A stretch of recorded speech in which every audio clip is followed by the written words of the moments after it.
This happened 5 years ago, but I'm constantly reminded of it as soon as those garish, tasteless Christmas decorations start popping up everywhere. Vile green, blood-red abominations, coupled with monstrous depictions of horrid elves and grotesquely obese ritualistic idols. I can't be the only one, I'm sure some of you feel it as well. That creeping sensation of veiled horror, perpetually harrowing in the periphery. The spirit of unholy Christmas. I was in college back then. First semester. I was sharing a dorm room with the weirdest, most awkward girl I've ever had the hesitant pleasure of knowing. Black Lizzie. She wanted us to call her Black Lizzie. Not Elizabeth. Not Liz. Not Lizzie. Black Lizzie. She was the kind of angsty, edgy teenage girl you're secretly convinced is just a myth. An exaggerated caricature. There's just no way they can exist, you know, in real life. But she did. She wasn't all bad, don't get me wrong. She was easygoing, fun when you got her alone, and all. Eyes kept her side of the room impeccably clean and tidy. But she was just into so many bizarre and obscure things. She'd have elaborate dice and tarot cards and pendulums and massive volumes of esoteric books, some I guess were role-playing manuals and such, but there was also shadier occult literature like Anton LaVey, Golden Dawn and Aleister Crowley, and stuff like that. She was also obsessed with the dark web. Couldn't stop talking about all the shit you could find on there.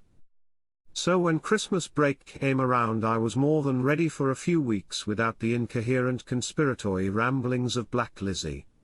No more talk of red rooms or esoteric doomsday cults. No more disgusting strands of impossibly long raven black hair in my shower drain. No more tattoos of occult symbols or edgy social commentary. But still I felt sorry for her. Apparently she didn't get along with her family, big fucking surprise, and had no one to spend Christmas with. In a weak moment I always asked her if she wanted to spend it with us, but I quickly came to my senses once I realized how that train wreck would inevitably unfold. Spending Christmas alone used to be one of my greatest fears. Now I welcome it. I got up early that morning. My dad was picking me up, and it was a long drive home, so I promised I'd be ready no later than 8 a.m. Lizzie was sound asleep. I'd heard her sneaking late, probably shit-faced as usual, and I had no desire to wake her up.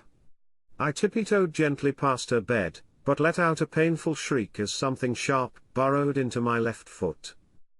"Fucking Lizzie," I murmured as I grabbed the dice. It was one of those pyramid-shaped ones, four-sided or whatever. I tossed it onto her bed furiously.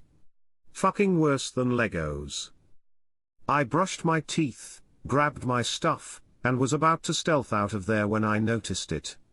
It was placed neatly on our kitchen counter.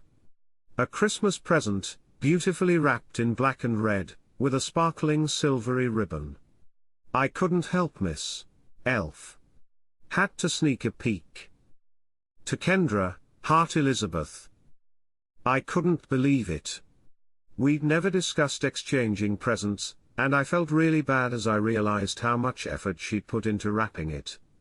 I grabbed it with both hands and gently lifted it. It had some weight to it given its size, but it was also strangely compact, like whatever was in it was really wedged in tight. I clumsily dropped it to the floor as my phone started buzzing. "Fuck, shit, hell, fuck," I stated eloquently as I fished it out of my pocket. It was my dad. He was waiting outside.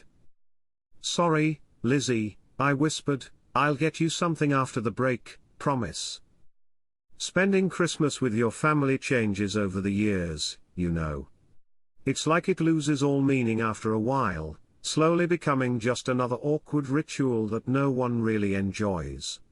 Small talk, pleasantries, bad jokes, too much alcohol, repressed feelings, overcooked dinner, overly pragmatic presents, an abundance passive of aggressiveness. After a few days you want to spend the rest of it alone, or with friends, or with anyone but your blood. For me it took roughly 2 hours. That's all I could take. Mom and Dad had already got into 3 arguments, my little brother cried non-stop, asking if they were getting divorced, and my uncle was absolutely hammered before lunch. When dinner was served, I was all familyed out. Desperately in need of a break. It was around that time Lizzie started tagging me in her Facebook posts. Within an hour she'd tagged me 17 times. My phone wouldn't stop buzzing, and eventually I had to excuse myself in order to figure out what the hell was going on. It was just nonsense. Seemingly random photos taken in our room, headlined with unrelated phrases. I only have eyes for you. Enjoying the view. There is nothing but the scent of you. Some posts were just blurry selfies, her distorted face in strange angles, devoid of any discernible features. Season greetings. She tagged several the people from school in other posts too, each one darker than the other. You leave me breathless. Her gaze was empty and blank, like she was in a trance, or on something really potent. I can't move without you. I can't hold my tongue. A hazy photo of our shitty couch. A black and white photo of our shower drain. A picture of a Christmas present on our kitchen counter, wrapped in black and red, adorned by a sparkling silvery ribbon. Wait. Hold on. I stared at the photo. It was the same fucking present. Identical. But how could that be? I had it. I brought it with me. Forgot it in the car. It was in the car. I was sure of it. A message suddenly popped up on my screen. Did you like my present? I swallowed deeply. Felt my heart pumping. But why? What's up with you? I wrote. Why are you tagging me in all those photos? Those 3 dots kept bouncing up and down for what felt like an eternity. Disappeared. Then appeared again. Because you were there. What the fuck do you Ian, I was there. Dots dancing. Dots bouncing. Dots trembling. A photo suddenly appeared, and I almost dropped my phone as I took it all in. I don't know why, but it felt so intrusive.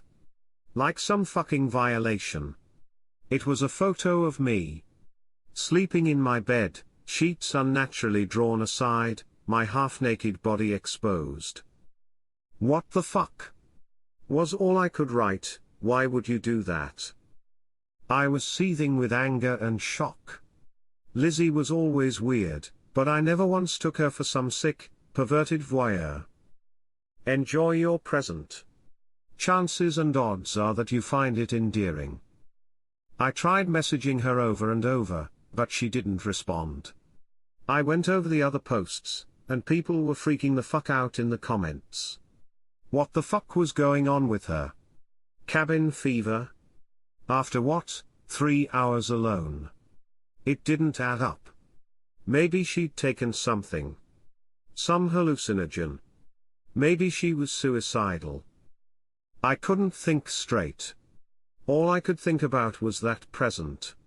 I grabbed my dad's keys and bolted out to the car, popped the trunk, and lifted it out with trembling hands.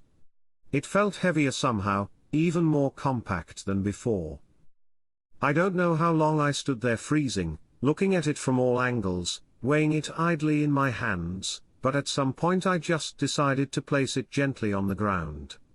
I think I knew, subconsciously, that I couldn't bring that thing with me inside. That I needed to open it right there and then. So I did. I can still imagine it vividly. The protruding veins, the torn flesh, that hideous, dark and red color, the sticky, tepid liquid. Later I'd learn that there were other presents. Dozens of them. Some were left at the dorm, others opened in the flickering, warm light of a fireplace, more than likely accompanied by horrifying screams. Every one of them unveiling a unique piece to a macabre jigsaw puzzle. Lizzie's body. They found her phone neatly placed on our living room table, next to a pool of blood and the one last missing piece, her seve. Red head. According to dorm security, her eyes were open, mouth agape in a twisted grin, tongue sticking out. Posing for the camera. I was gifted the symbolic organ of love. I can still see it. Every time I close my eyes. To Kendra, Heart of Elizabeth.